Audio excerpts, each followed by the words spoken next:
Kasih karunia dan damai sejahtera dari Tuhan Allah Bapa kita dan dari anaknya Tuhan Yesus Kristus menyertai kamu. Amin. Dengarkanlah firman Tuhan pagi ini saudaraku, yang menuntun kita melakukan semua pekerjaan yang baik untuk memuliakan Tuhan, yaitu dari 1 Tawarikh 16 ayat 35. Demikianlah firman Tuhan.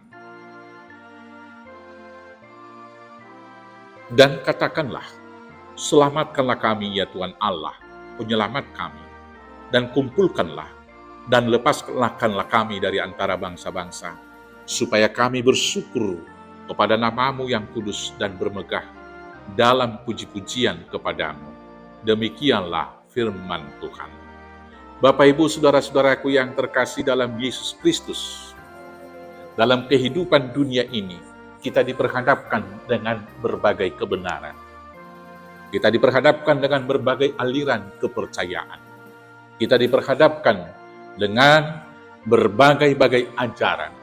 Kita diperhadapkan juga dengan berbagai-bagai jalan yang diajarkan oleh orang lain menuju kepada kehidupan yang lebih baik. Tapi sebagai umat percaya kita harus memiliki dasar yang teguh. Dan dalam hal ini demikianlah umat Israel dalam setiap perjalanannya. Mereka senantiasa mendasarkan hidupnya atas dasar firman Tuhan dan tuntunan Tuhan. Dan sebagai tanda kehadiran Allah dalam kehidupan mereka, mereka selalu membawa tabut Allah, tabut perjanjian, yang berarti hidup mereka harus senantiasa didasarkan pada firman Tuhan, pada hukum Taurat yang akan menuntun mereka menuju kepada kehidupan.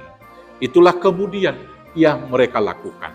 Dan setelah tabut perjanjian itu dibawa kepada kemah suci, maka Daud mengajak semua umat Israel bersyukur memuji-muji Tuhan. Dan dalam puji-pujian itu mereka mengaku bahwa hanya Tuhan satu-satunya juru selamat. Dalam puji-pujian itu juga mereka mengaku bahwa Tuhanlah yang berkuasa yang telah menyelamatkan mereka.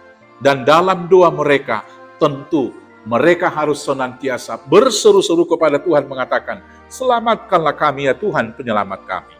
Kumpulkan kami, lepaskan kami, supaya kami bersyukur. Ada beberapa kata yang perlu kita perhatikan. Pertama sekali, selamatkanlah kami. Demikianlah kita dalam menghadapi berbagai ajaran, berbagai ancaman, apalagi yang ada di media sosial, berbagai-bagai ajaran telah kita hadapi. Senantiasa berseru-serulah mengatakan, selamatkanlah kami ya Tuhan. Dan di tengah roh egoisme yang didukung oleh teknologi zaman modern sekarang ini, senantiasalah berdoa kepada Tuhan, kumpulkanlah kami dalam persekutuan supaya jangan tercerai-berai, apalagi hidup menyendiri, hidup individualistik. Dan kemudian ketika satu bangsa dengan bangsa yang lain sekarang ini mau saling menjajah secara ide, mari kita berdoa, lepaskanlah kami dari antara bangsa-bangsa. Saudara-saudaraku, permohonan yang demikian kita sampaikan kepada Tuhan, itu berarti kita senantiasa berserah diri dalam lindungan tangan Tuhan. Berdirilah kokoh di atas firman-Nya, ialah hukum Taurat Tuhan yang memandu kita, dan Roh Kudus-Nya menuntun kita senantiasa berseru kepada Tuhan memohon keselamatan, dan kemudian membangun persekutuan dan dilepaskan dari belenggu roh dunia ini. Tuhan Yesus memberkati. Amin. Kita bersatu dalam doa. Terima kasih Bapa yang baik, Allah penyelamat kami. Bila kami senantiasa hidup berdiri kokoh di atas dasar firman Tuhan, di dalam persekutuan yang rukun dipimpin Roh Kudus, agar kami dilepaskan dari belenggu roh dunia ini. Terima kasih Bapa, ini doa kami naikkan dalam nama Yesus Kristus Tuhan kami. Amin. Selamat beraktivitas. Tuhan Yesus memberkati. Horas, horas, horas.